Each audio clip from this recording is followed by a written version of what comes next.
Falei com vocês de crescimento urbano. Como que se dá a organização das cidades?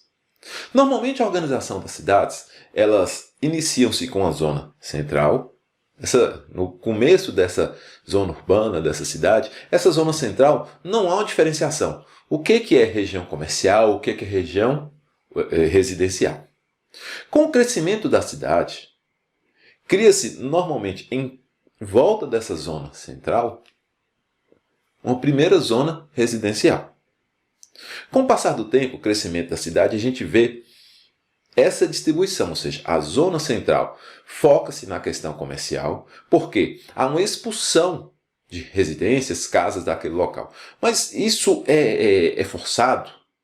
Acontece assim, chega alguém expulso? Não, na verdade, por quê? Como se concentra muitos comércios naquela região, acaba que as pessoas preferem mudar para um bairro que seja residencial, que tem menos barulho, menos trânsito, menos poluição, dentre outros problemas, né, que normalmente essas regiões comerciais têm. Então a gente vê, normalmente, em torno do centro, os bairros de classe mais alta, depois dos bairros de classe mais alta, os bairros de classe média, e nas periferias, né, os bairros de classe baixa. Isso também se dá, essa organização, nesses círculos, né? E, de certo modo, círculos concêntricos, se dá também pelo preço do terreno. Ou seja, a região central, o preço da terra é bem mais caro do que, por exemplo, na primeira zona residencial, que seria os bairros de classe alta.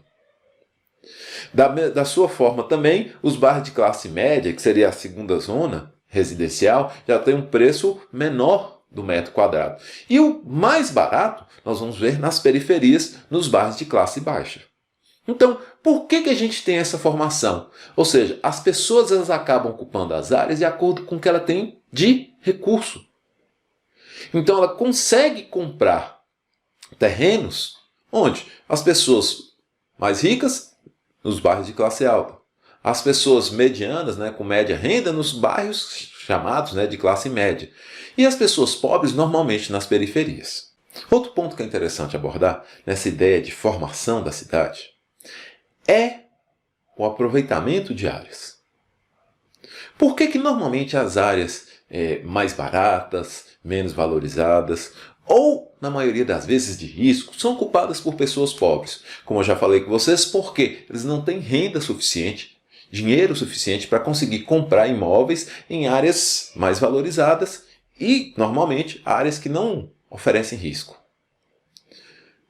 Todavia, o que a gente percebe? Há, em vários locais, o que a gente chama de reserva de valor, especulação.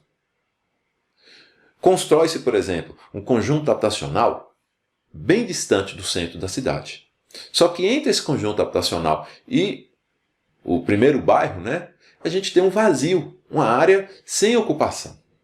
Por que se faz isso? Para forçar com que o serviço público, para forçar com que o governo dote aquele bairro que foi construído de infraestrutura. E esse terreno que está no entremeio, ele acaba sendo valorizado. Por quê? Agora eu já vou ter uma rua que passa no meio dele, asfaltada, com linha de ônibus, acesso a posto de saúde, a escola. Ou seja, reparem que essa região que ficou aqui no meio, ela acaba se valorizando. E posteriormente ela é vendida bem mais cara do que, por exemplo, o bairro de classe baixa lá, o conjunto habitacional. Então isso é uma forma de especulação. Isso é comum. É da característica do capitalismo nós temos especulação imobiliária dentro de zonas urbanas. Acontece também nas zonas rurais, mas eu estou focando aqui a ideia de especulação imobiliária na zona urbana. Velho, não é possível que você assistiu essa videoaula até agora, não se inscreveu no canal, não deu um like e nem marcou o sininho? Velho, quebra o galho aí!